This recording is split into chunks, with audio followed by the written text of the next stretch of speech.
सच्ची भक्ति की अमर कथा। यह कथा है महाराष्ट्र की पवित्र भूमि पंढरपुर की, जहाँ विट्ठल भगवान स्वयं अपने भक्तों के साथ घर घर में बसते थे।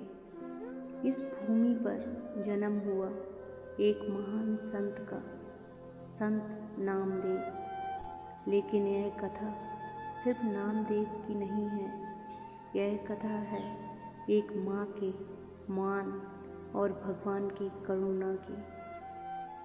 नामदेव बचपन से ही विट्ठल भगवान के परम भक्त थे।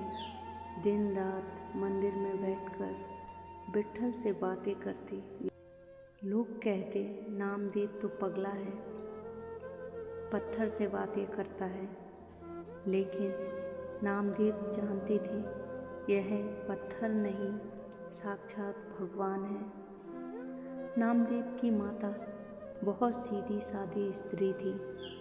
वह बेटे से प्रेम तो करती थी, लेकिन उसके इस व्यवहार से दुखी रहती थी।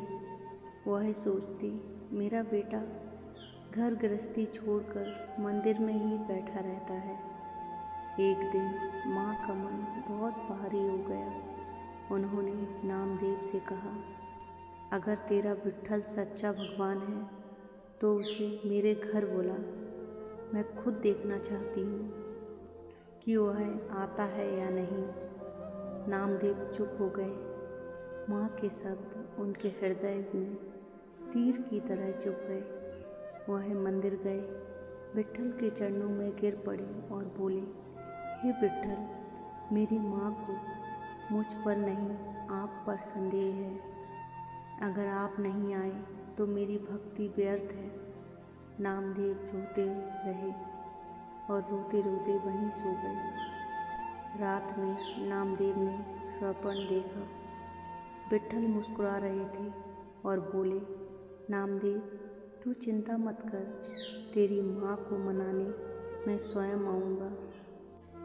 अगली सुबह नामदेव की माता घर में काम कर रही थी। अचानक दरवाजे पर दस्तक हुई। एक सुंदर युवक पीले वस्त्रों में खड़ा था। माँ, मैं विट्ठल हूँ। नामदेव ने मुझे भोजन पर बुलाया है। माँ हंस पड़ी। अच्छा, तो तुम ही हो वह विट्ठल, अंदर आओ। माँ ने जानबूझकर बासी रोटी, सूखी सब्जी और खट्टी छाछ परोस दी और मन ही मन सोचा, देखूं तो सही यह भगवान क्या करता है।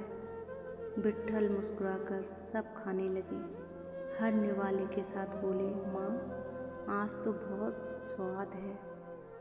माँ का हृदय काँप उठा। खाना खत्म कर विट्ठल बोले, माँ, अब मुझे विदा दो। माँ की आंखों से अचानक आंसू बहने लगे। उन्होंने कांपती आवाज़ में कहा, अगर सच में तुम विट्ठल हो तो मेरे बेटे को हमेशा अपने पास रखना।